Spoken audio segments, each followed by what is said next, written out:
प्रत्येक के जीवन में ऐसी क्रांति घटित नहीं होती। यह कोई आवश्यक नहीं है कि सद्गुरु मिल जाएं, जो ठोकर मारकर जगा दें, सत्य की प्रतीति करवा दे। ऐसा क्षण तो हजारों वर्षों के बाद ही आता है। गुरु मिलना ये बहुत भाग्य की बात है। आपके कर्म जब बहुत शुद्ध और सात्विक होते हैं तब आपको एक गुरु मिलता है। सद्गुरु स्वयं आकर साकार रूप में उपस्थित हो, शिष्य को पुकारता है, झकझोरता है और उसके जीवन के संवारने का प्रयास करता है। जो जीवन में वे शुद्ध ही रहेंगे, पूरी जिंदगी उनके हाथ में से निकल जाएगी और एक बार पुनः सभी पूर्णता से वंचित रह जाएंगे।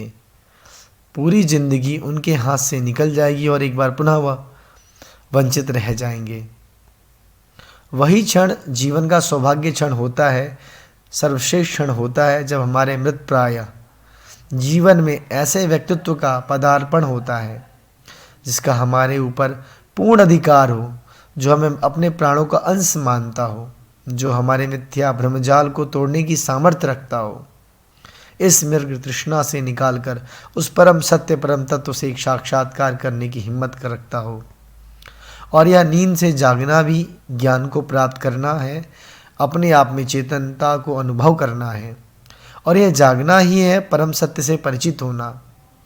परंतु यह अमूल्य रूपांतरण उस व्यक्ति के बिना संभव नहीं जिसे सद्गुरु कहा जाता है, जिसकी प्रशंसा संसार के सभी ग्रंथों ने अपने स्वर में की है।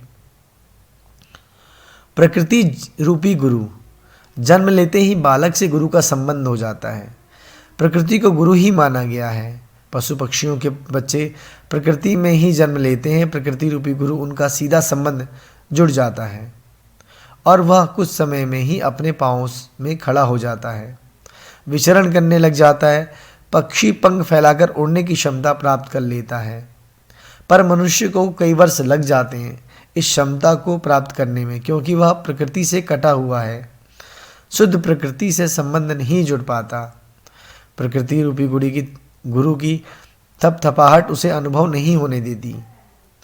अतः जीवन के क्रियाकलाप सीखने में ही उसे कई वर्ष लग जाते हैं। यह मानव जीवन की विडंबना या न्यूनता कही जा सकती है।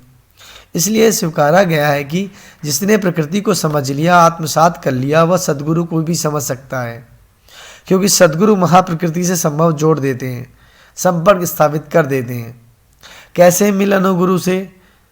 जो वास्तव में जागृत है, प्राण ऊर्जा से आपूरित है, अदृश्य है, जिन्हें आकर्षित करता है, जो अज्ञात की खोज में निकल पड़ते हैं इतने साहस से कि चाहे रात्रि की गहन कालीमा हो, चाहे तूफान का झंझावात उठ रहा हो, चाहे मर मिटने का डर हो, पर रुका नहीं जा सकता, उन्हें गंतव्य मिल जाता है। कहावत भी है, जब शिष्य तैयार हो जाता है स्वयं गुरु प्रत्यक्ष हो जाते हैं। पर यह मिलन किस रहस्यपूर्ण ढंग से होगा, किस क्षण होगा, कहाँ तार मिल जाएंगे, किसी को ज्ञात नहीं। प्रकृति की बड़ी अद्भुत लीला है। जब गुरु के नजरें मिलते ही एक चिंगारी सी प्रज्वलित होती है, जिसे शिष्य का सारा अहंकार, लोभ, मोह में तृष्णाएं जल कर खाक हो जाती हैं। उसकी अंतरात्मा ही मानो बदल जाती हैं। गुरु रूपी पारस का स्पर्श होते ही अमूल्य कुंदन बन जाता है और यह सब कुछ घटित होता है क्षण भर में ही, युगों की आवश्यकता नहीं होती। विवेकानंद को जब परमहंस का स्पर्श हुआ, उनसे मिले, उनसे ज्ञान प्राप्त हुआ, तो उनकी दुनिया ही बदल गई। यह है गुरु से मिलना।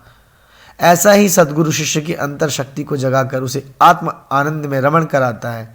शक्तिपात द्वारा देह को पाप ताप से रहित कर दिव्य कुंडली जगाता है, ज्ञान की मस्ती देता है, भक्ति का प्रमाण देता है, कर्म में निष्कामता सिखा देता है। ऐसे ही सद्गुरु के प्रसाद से शिष्य रूपी नर भी नर से नारायण रूप ले लेता है। जब तुम्हें जीवन के किसी मोड़ पर कोई चेतना पुंज, कोई जागृत व्यक्तित्व मिल जाए, तो अपनी इस जिंदगी में दौड़कर उससे मिल लेना, डूब जाना उसके हृदय में और व्यक्तित्व में, क्योंकि जीवन में ऐसे क्षण तो कभी कभी ही आते हैं और वे क्षण यदि चूक गए तो फिर तुम्हारे पास पछताने के अलावा कुछ भी नहीं बचेगा। इसलिए जब जागृत चैतन्य सद्गुरु मिल जाए तो अपने आप को समर्पित कर देना।